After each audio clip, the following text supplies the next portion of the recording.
Is mé gofuil Coimhearsnachd ceolacha. Príseol, sábhailt, éinit. Wel, ach Coimhearsnachd ceolacha chulú galún san seo ha bhé san seo ha néhí fidach fat me bhé agus san seo me jan me bhí bio fat me bhé cuideach so a ceolacha chulú gal ha go. Yn hasin I brínead is ferm Coimhearsnachd agus Oighreachd hasin I brínead pís ferm iad bhfuil críochad.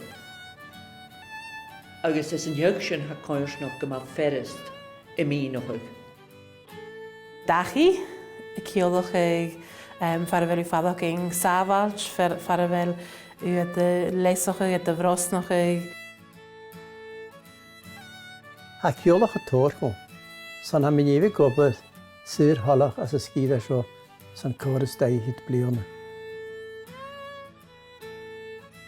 Áte farvel próseal, farvel bring a chanan ac y tén, farvel do cheadach, is farvel fadach in buntanas as a scíre ac y tén.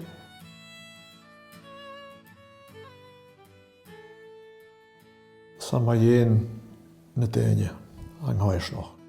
Daine. Díadach daine. Can mi smúneach gur é áte nó tucalach a hán an Coimhearsnachd ach na daine ha ann. Críneocha de bhéine. Gan na húsás a ha sin cólag le úrúd atarad.